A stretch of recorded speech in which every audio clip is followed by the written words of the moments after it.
আওয়ামী লীগ হলো সফল বিএনপি আর বিএনপি হচ্ছে ব্যর্থ আওয়ামী লীগ। আওয়ামী লীগ কেন সফল বিএনপি? কারণ বিএনপি যা যা করতে চেয়েছে, ক্ষমতা কুক্ষিগত করা এবং এই সমস্ত কিছু, তারা কিন্তু করতে পারে নাই। তারা রাস্তা দেখিয়েছে, ওই রাস্তায় সফলভাবে আওয়ামী লীগ হেঁটেছে।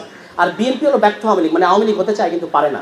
ফলে এই যে সফল বিএনপি তথা আওয়ামী লীগের পরিণতি আপনারা দেখতে পাচ্ছেন। আপনারা ব্যর্থ আওয়ামী লীগ তথা বিএনপি, আপনাদের কি হবে আমরা কিন্তু বলতে পারি না। আমরা শুধু আল্লাহর কাছে এই আরজ জানাতে পারি যে আপনাদের যেন আল্লাহ পাক দ্রুততম সময় হেদায়েত দেয় এবং হুঁশ দেয়, তাতে করে আপনারা বাংলাদেশের মানুষের, তরুণ সমাজের এই মুহূর্তের পালসটা বুঝতে পারবেন। যদি বুঝতে না পারেন তাহলে আপনাদের কপালে এবং আপনাদের নসিবে কি আছে তা কিন্তু আমরা জানি না। শহীদ প্রেসিডেন্ট জিয়াউর রহমানের ছিল 19 দফার গণভোট, বেগম খালেদা জিয়ার হলো সংসদীয় গণতন্ত্র ফেরত আসার জন্য গণভোট, আর আমাদের এখানে ঢাকা বিশ্ববিদ্যালয়ের ছাত্রদলের নেতারা পরে রাগও করতে পারেন। আমাদের সাইলেন্ট প্রধানমন্ত্রী জনাব তারেক রহমান, তার হচ্ছে তিনি আবার দাঁড়িয়ে আছেন আরেক গণভোটের সামনে। এখন তিনি এটাকে কীভাবে ডিল করবেন সম্ভবত তিনি জানেন না, এবং আমাদেরকে খুব জ্ঞান দিচ্ছে বিএনপি লোকেরা যে আপনারা পার্লামেন্টারি ডেমোক্রেসি বুঝেন না, আমরা বুঝি। তা আমরা দেখতে পাচ্ছি যে পার্লামেন্টারি ডেমোক্রেসিতে বিএনপি সত্যি সত্যি কিছু অভিনব জিনিস ইন্ট্রোডিউস করছে। যেমন সংসদ নেতা উপস্থিত থাকা অবস্থায় স্যার বলছেন, স্যার সালাউদ্দিন আহমেদ বলছেন ইয়েস আমি সংসদ নেতার পক্ষে বলছি, আমার পরে উনি বললে বলবেন, ব্যাপারটা এরকম। হ্যাঁ, তো সংসদ নেতা উপস্থিত থাকা অবস্থায় সংসদ নেতার পক্ষে আরেকজন কথা বলেন, এটা আমাদের পার্লামেন্টারি ডেমোক্রেসিতে আগে দেখা যায়নি। তো এটা সম্ভবত তাদের দলীয় সিদ্ধান্ত। যত বিতর্কিত কাজ, যত অজনপ্রিয় কাজ, যত এই ধরনের কাজগুলো করবেন স্যার, উনি এগুলো ফাইট করবেন। আর আমাদের যিনি প্রধানমন্ত্রী তিনি জেস্টার পলিটিক্স করবেন, নির্বাক থাকবেন, নিজের পানি নিজে খাবেন, সিনেমা দেখবেন, হেঁটে যাবেন, ওই বিভিন্ন জনের সাথে কোলাকুলি করবেন, ঈদ মোবারক জানাবেন, এগুলো করে তিনি একটা জেস্টার পলিটিক্সের মধ্যে থাকবেন। কিন্তু এটা একটা অত্যন্ত, আমি বলবো যে পপুলিস্ট তো বটে, কিন্তু খুবই নিম্ন স্তরের পপুলিজম হবে। কারণ এটা দিয়ে আপনি পার পাবেন না জনাব তারেক রহমান। বাংলাদেশ যে জায়গায় গেছে এই গণ অভ্যুত্থানের পরে, বাংলাদেশের মানুষের, এখানকার তরুণদের অ্যাসপিরেশন, ডেমোক্রেটিক অ্যাসপিরেশন এমন জায়গায় গেছে, তারা আপনাকে তাড়িয়ে বেড়াবে। যে আপনি গণভোট বাস্তবায়ন করার আগ পর্যন্ত তারা আপনাকে তাড়িয়ে বেড়াবে। এই ব্যাপারে আপনি কথা না বলার আগ পর্যন্ত তারা কিন্তু আপনাকে ছাড়বে না। আপনি নির্বাচনের আগে গণভোটের পক্ষে হ্যাঁ বললেন, এখন দেখি সালাউদ্দিন আহমেদ বলে যে এখানে নাকি একটা প্রতারণা হয়েছে। তো তখন আপনারা বোঝেন নাই?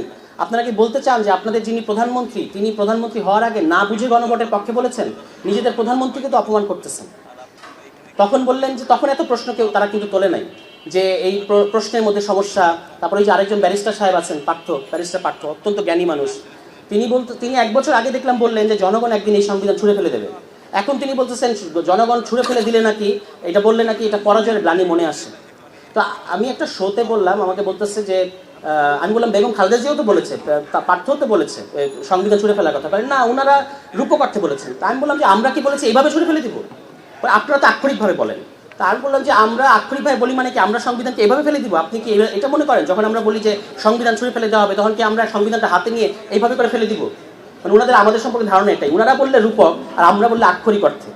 এখন আক্ষরিক অর্থে হোক আর রূপক অর্থেই হোক, আপনাদেরকে মনে করিয়ে দিতে চাই, আইয়ুব যখন এখানে একটা সামরিক স্বৈরাচার, আইয়ুব যখন একটা অগণতান্ত্রিক স্বৈরাচারী সংবিধান প্রণয়ন করেছিল 62 সালে, যেটার কোনো পলিটিক্যাল লেজিটিমেসি ছিল না, তখন এখানকার ছাত্র সমাজ, এই ঢাকা বিশ্ববিদ্যালয়ের ছাত্ররা ওই সংবিধান পুড়িয়ে দিয়েছিল।